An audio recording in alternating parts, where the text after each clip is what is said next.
Do I owe you now, Fitz? Do I get to show how worthy I am of your sacrifices now, Fitz? Do I get to talk to wives at cocktail parties for you, trade recipes for you, plan dinners for you, live in this cage for you, and not breathe for you? You've heard it all before. Marry your best friend and be happy. But that's easier said than done. You need to find someone who complements your personality rather than clashes with it. Otherwise, things could get awkward really fast. Here are 7 types of women you should never marry. Number 1, the immature woman. An immature woman is the woman who isn't yet capable of handling the responsibilities that comes with a marriage.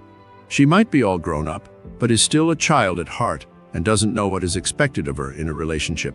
She feels being married simply means being treated like a princess and believes she is not expected to do anything in a marriage. She is very soft, sensitive, and tender because she is not emotionally capable of handling the challenges and trials of a marriage. She doesn't know what her role is in her marriage and expects her husband to do all the thinking. If she is wrong, she can't take corrections without shedding tears. She seems to take every word of advice personally and often has to be reminded of their role in a home, not because she doesn't know them, but because she has never been used to doing things by herself. When real-life challenges show up, instead of dealing with them as a real woman, she resorts to crying and giving up. The danger of dating and marrying such a woman is that they can't take care of themselves properly, so they expect their husband or partner to do everything for them, which results in resentment later down the line. The result of this is a strained husband who begins to wear out over time because he feels trapped and unsupported by a woman who does not have any ambitions.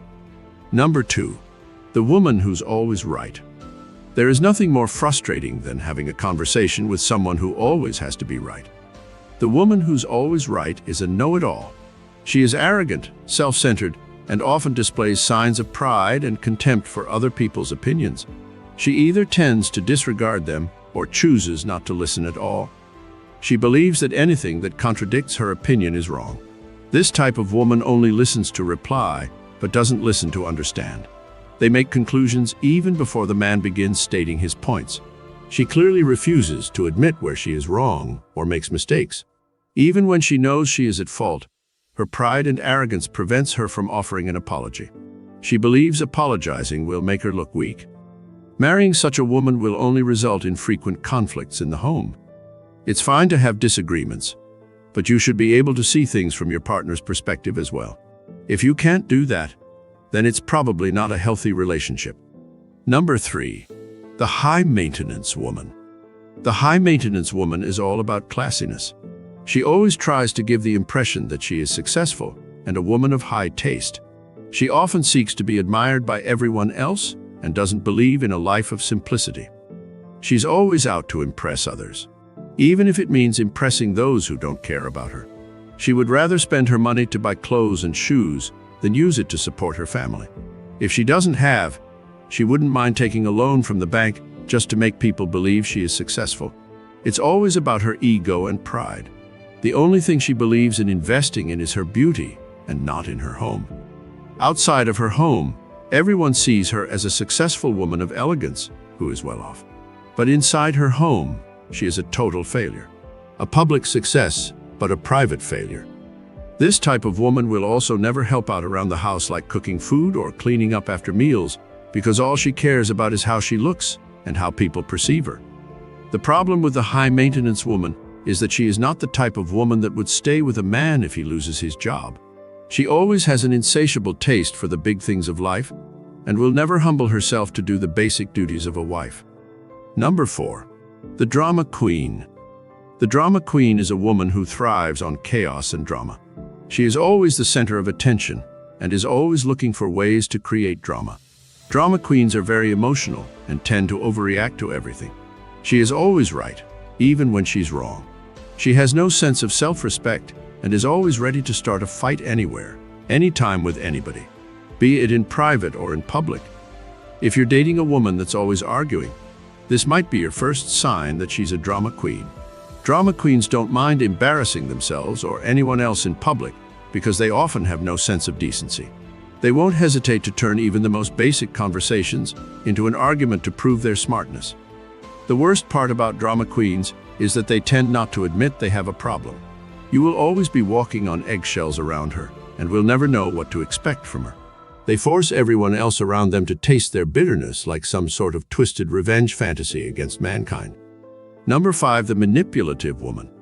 This type of woman will do anything to get what she wants, even if it means shedding tears just to make you do what she wants.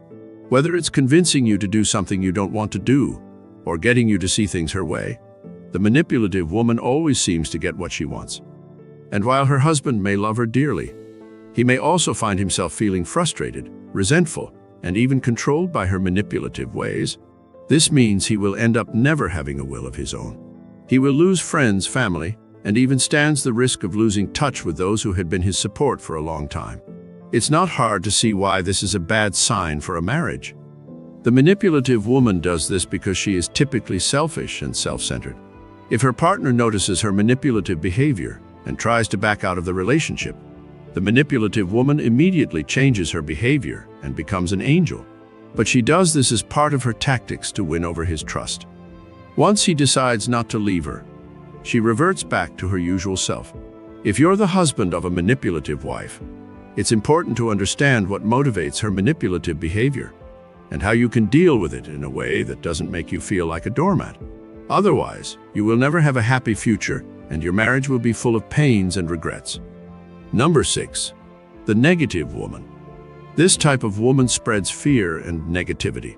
She will always complain about everything, and she'll have a negative outlook on life. She can't see the positive side of things or anyone for that matter. The glass is always half empty with her, and she always sees problems where there aren't any. She'll also usually be negative in relationships as well.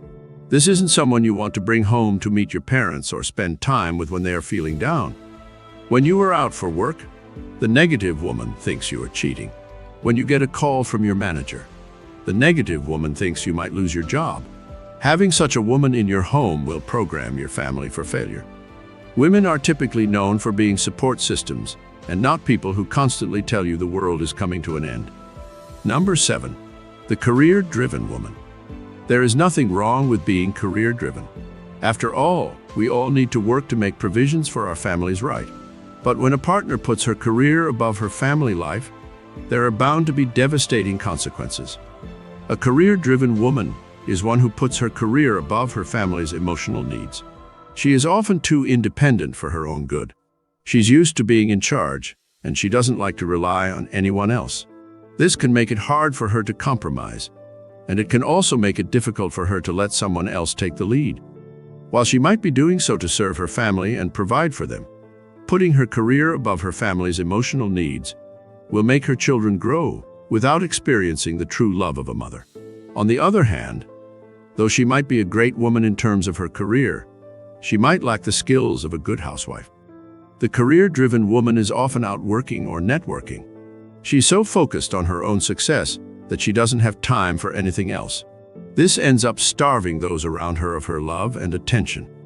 If you are considering marrying any of these types of women, you should think carefully about whether or not you are prepared to deal with the challenges that come with them. Thank you for watching.